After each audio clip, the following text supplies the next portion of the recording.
Hello everybody, Megazard here, back at it again to give you another very exciting video. And for today's video, I just wanted to go through and reflect on everything that we managed to get from that latest Pokemon Presents that happened to air last week. And you know what, they went through and announced a whole bunch of stuff, a whole bunch of mobile games and stuff, which I do appreciate. They managed to blast through that a little bit faster in this presentation in comparison to times past and stuff though. But that's not what everybody always tune into those presentations. It's always about what's brand new in terms of like what what new game is going to be brought to the console, whether it be a new main game or potentially a long-awaited spin-off or whatever though. And in this presentation, we managed to get two different things. Pokemon Champions, which is literally essentially like a Pokemon Stadium 3 when it's all said and done, which I'm kind of looking forward to that though, but they didn't really give us too much to go off of.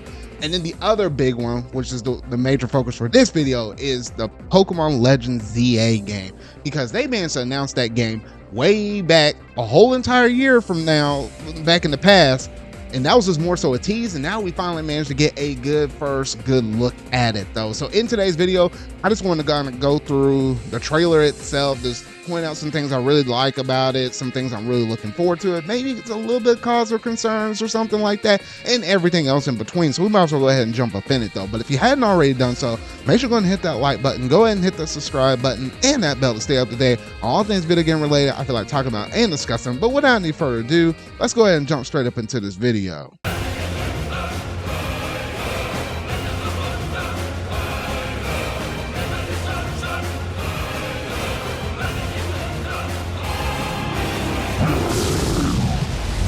Pokemon Legends ZA. Look, we've been waiting for this sucker for a good long hot minute. I don't know why in the world they announced this game a whole year in advance for it to finally get us to be able to actually get a really good solid look at it though, because when it's all said and done, even though they said the release date for this game is going to be later in 2025, every time that they say something that's similar or akin to it, essentially means November. Like, I never really seen them drop like a big major Pokemon game and it's outside of the month of November, with the exception of Legends Arceus. I mean, technically they released that sucker in January or whatever though, but I mean those are kind of few and far between though, so my gut is just saying November for the time being though. And lo and behold, thankfully we managed to get a good solid look at this, and I'm just looking back at the trailer right now, and one of the things I'm really excited for is just the fact that we're managing to have Mega Evolutions return back. Because look, with this being and taking place within the Kalos region, if you think back to your X and Y days back in like 2013 when that dropped out on the 3DS though, I mean, you know about your stages from your Charmander, Charmeleon, Charizard, or whatever though, but then to go beyond that, go beyond what you normally are used to, accustomed to. So Charizard going to a Charizard X. Hey, my whole mascot on this channel, this is based upon that though. Or having Mega Evolutions for Gardevoir or stuff like that though. I think those are just all some really cool and phenomenal things. I just hate whenever we move from Gen 6 to Gen 7 and start doing Z moves and stuff, they just kind of sideline this mess. They didn't really kind of touch it again. But with it being in the realm of Kalos, hey, you have to bring it back. So I'm kind of excited for that. Now, while we're looking through this trailer though, I think a lot of people were expecting us to get like a brand new Mega kind of showed off for the first time now. They didn't do anything like that, but I would not put it past them, because I'm awfully sure that they will manage to introduce some new Megas, because I doubt they're gonna bring it back just to not even do anything else extra with it. That'll be like some dropped or missed opportunities though. Now, in terms of the starter Pokemon, because when you look at like Legends Arceus, remember how we managed to get Cyndaquil, Oshawott, and Rowlet or whatever though. They like to pull old starters from other regions that don't necessarily coincide with the region where they currently take place, like what we did with Legends Arceus, where it was the Hisui region, later known to be as the Sinnoh region though, but they didn't do any of the Gen 4 starters. They happened to pick different starters from different regions. So same thing applies with this one though. However, a strong emphasis or a love with Johto, because we managed to get the inclusion of Chikorita, Totodile, which those two are your two Johto Pokemon right there, and then they also managed to slap a curveball on you for the fire starter Tepe, which when I was looking at all three of these starters, I was like, okay, you know what, not necessarily the best picks in the world though, because I will still stand on that hill that Chikorita is by far one of the worst starter Pokemon there is to exist, until my boy Poplio came on a little later on into the scene around like Gen 7 or so though. But still at the bottom of the barrel. So I knew I wasn't gonna choose Chikorita, and then it was really between Tepig and Totodile. Look, I love my fire starters, don't get me wrong. Blaziken, or all the stuff that lead up to it though, like Torchic the Blaziken or Chimchar the Infernape, obviously Charmander the Charizard, like great fire starters across the board that we typically had in every single game. Even Scorbunny I thought was a little bit cool though, but Tepig is definitely on the lower side, and I like to diversify my stuff up a little bit with Legends games, since these are all starter Pokemon that has already existed in times past. So I'm actually going to be on Team Totodile for this one though. So that's where I'm going to go ahead and lean up on though, because I do like Feraligator's design and stuff. So I imagine, hey, he might have a very sick Mega Evolution, which I'm pretty sure he's going to get though. So yeah, that basically covers it in terms of the starter Pokemon though. Now let's just get into like the way how the world looks and the graphics and stuff. I will definitely say, looking at this game and comparing it to all of the other Pokemon games we managed to have on the Nintendo Switch that are at least a core game. I'm not talking about spin-offs like your new Pokemon Snaps or a Pokken Tournament or something like that, or a Mystery Dungeon. Set those aside. If we're looking at the Let's Go games, or we're looking at Brilliant Diamond or Shining Pearl, or Legends Arceus, or Sword and Shield and Scarlet and Violet, I would say that I think this is probably the best looking game by far that we managed to get up until this point. Maybe it just kind of goes to show that Game Freak is slowly kind of getting a little bit used to kind of working with the Nintendo Switch though. Granted, this might be the very last, could be the very last game that they might develop solely for the Switch in mind though. We'll just have to wait and see on that factor of the matter though. But regardless, I do like the way how this one looks, and it looks much better as a first look for this game in comparison when we got that first look for Legends Arceus, because that very first look, you could tell that mess was in beta. This one looks way more polished and way more clean and stuff like that though. Granted, yes, not everything is a perfect representation of what the Pokemon Company could necessarily put out. I mean, you definitely go back and look at games where it's like, hey, some people always say some weird things like, hey, the Switch is holding this stuff back. No.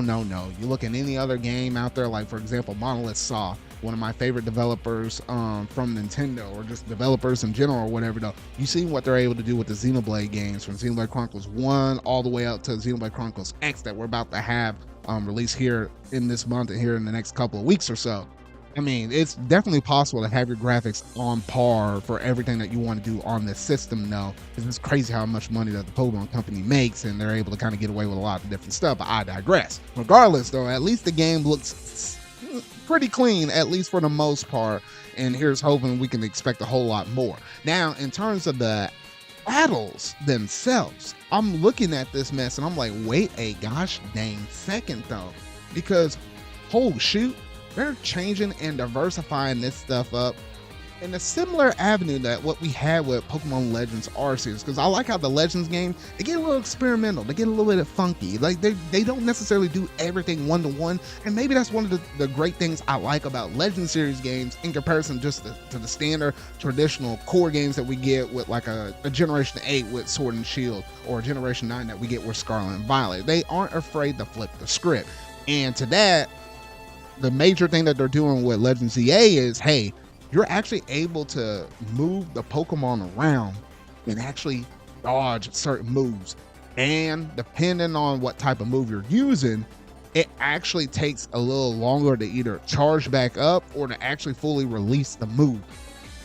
That stuff, on paper and on principle, sounds something straight out of, you were gonna rip it out of a Pokemon anime. Like, oh shoot, I've been asking for this mess for a gosh dang long time though. We kind of got a little bit close to it, or some kind of similar vibes with Legends Arceus, where when you're out there in the wild and stuff and you're running around and stuff, and you might happen to stumble across a Pokemon and they can do physical damage to you and actually hurt you.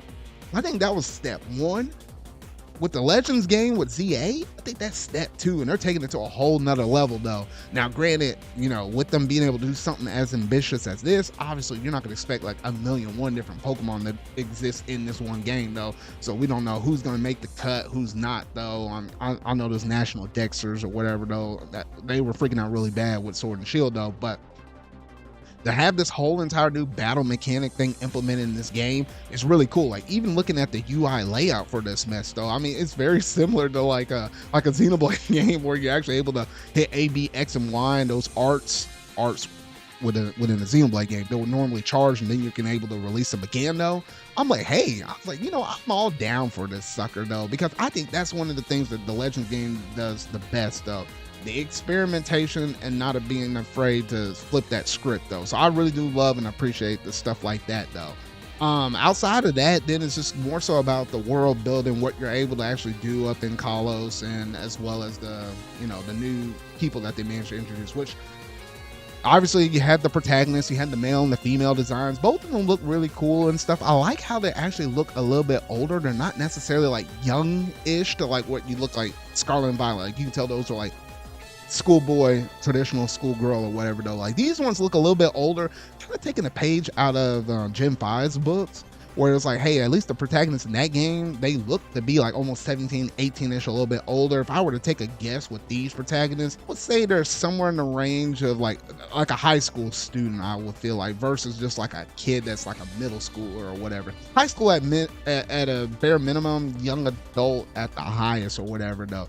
So yeah, so you got the male and the female protagonists, and then it seems like your rival people are gonna be it's like a 2 sets of twins or whatever though. So depending on if you choose the boy, you're gonna get the female rival, or if you get the female, then you're gonna get the male rival. And based upon some of the battles or what it looks like in some of this preview footage, they seem like they're gonna choose a starter Pokemon that's actually gonna be naturally weak to yours. So like if I actually choose Totodile, like what I'm saying I'm gonna do, then she, because that would be the rival for me, is actually going to wind up choosing Tepig. So, you know, kind of interesting to see how all of that plays out though. I do like that female design of the female rival though. I think she looks cool. She looks fine. I was like, all right, I can kind of dig that design though. I think she's probably one of them, maybe want to be one of my favorite characters in the game though, at least on surface value. We'll just have to wait and see when the game comes out though. And then obviously you have a whole bunch of other new characters and stuff, seem like, you know, like the leaders or whatever though of the city and stuff. And then obviously the one major standout person is AZ himself, which, you know, we saw that dude back in X and Y. A lot of people were wondering like whether or not this was going to be in the past, is this going to be set in the future or anything like that though. But based upon the way how we saw him now, it definitely kind of confirms that this is going to be in the future, beyond the events that what happened in X and Y. Because literally, remember at the ending credit scenes of Pokemon X and Y, AZ managed to get reunited with that Floette, with, you know, that whole meme where it's like it's been over 3,000 years or something like that since they've been reunited or whatever though. It's just crazy. I don't know how the heck that man is still living, kicking and breathing though. Whatever kind of time machine thing he was working on, I guess it's doing wonders for him though. But it's just so freaky to see that man so ridiculously tall. It's kind of crazy though. But anyway though, we got to see him, got to see that that legendary Floette design and stuff that we never managed to get though, but maybe we'll find a way to get it in this game. I don't know though. And at least from all of that, that's basically all we kind of got revealed to in this trailer though. They did manage to do like one little last tease with the Rotom foam or whatever though, and they said like there's like a promotion match or something like that, and then that was it. I think that might be something akin to like a battling feature or whatever though, or something on the lines of that within this game. And that's basically it though. I mean, we also got to see good looks like Zygarde, like 10%, the cells laying around the city and stuff like that. I know Zygarde is going to have a big heavy emphasis within this one game though. It's just kind of cool seeing how they're just trying to make a city that's built for Pokemon and humans. So the wild areas is what they're kind of dubbing it, where you're actually able to go into these certain areas and battle these Pokemon and stuff. And also like, shoot, I was even looking at one of the effects just now, like you literally can make a Pokemon faint knock all their health out, and then throw a Pokeball at them. Which in times past, if you remember, if you manage to make a Pokemon faint, that's it. That ends the battle, though. So they even changed some stuff like that. I was like, oh, what the heck, bro? So I'm really looking forward to this. Outside of that, we didn't get like any strong looks at brand new Pokemon, new forms, Mega Evolutions, and stuff like that. But I'm pretty sure all of that's coming, considering how the fact that we managed to get all of that stuff included within Legends Arceus, though. So I imagine some things are going to be very similar. In comparison to that game. And I'm like, oh shoot, I'm just all here. I'm ready for it. I'm ready to see the next info drop on it. They're gonna probably give us a little bit of information here and there, though. The earliest that we could expect to see any extra information for this game will be that legendary Nintendo Direct that's going to happen on April 2nd for the Nintendo Switch 2. Like, if they have any kind of promotion to do with this game, or if they said there's a Switch 2 version, there's could be a chance like that. But at the latest, we'll probably get something around that old E3 time that happens in June, where we have Summer Game Fest, though. So we might have to wait just a little bit longer to get more information on it, though. But everything they showcase off thus far is really pleasing, and some stuff I've been longly awaiting to see, like an evolution or the next step up for the Pokemon series in general, though. So that about does it in terms of all my thoughts for Pokemon Legends ZA. I think this game is going to be really promising. And honestly, I think they're cooking for the most part, though. I mean, yes, some things might burn. You might shatter a few different eggs over here, though. But in terms of the grand scheme, the whole entire vision that they have set up with this game, I think it's there. It's just gonna honestly come down to the execution. As long as the performance doesn't run anything like Scarlet and Violet, which at times it was a little bit horrendous, even with some of those DLC areas that you managed to get in the game. I think the direction of what they're thinking of, I think is definitely there, though. So let me know down in the comment section down below, what all are you thinking about in terms of Pokemon Legends ZR? Are you really excited about the return of Mega Evolutions? Because hey, I'm still holding out that there might be a good chance we might get a new form for Charizard. I mean, look, we had an X form, a Y form. This game is called ZA, emphasis on the Z. There might be a Charizard Z. I'm just saying, though. I digress, though. I don't know if we're going to get that or not, though. But let me know if you're excited about Mega Evolutions coming back, the fact they're shaking up battle systems, and everything else in between, though. But that's going to basically do it for today's video, though. So if you really like this, make sure you're going to hit that like button. Go ahead and hit that subscribe button and that bell to stay up to date on all things video game related I feel like talking about and discussing. So remember, y'all, until our video I make next, see y'all.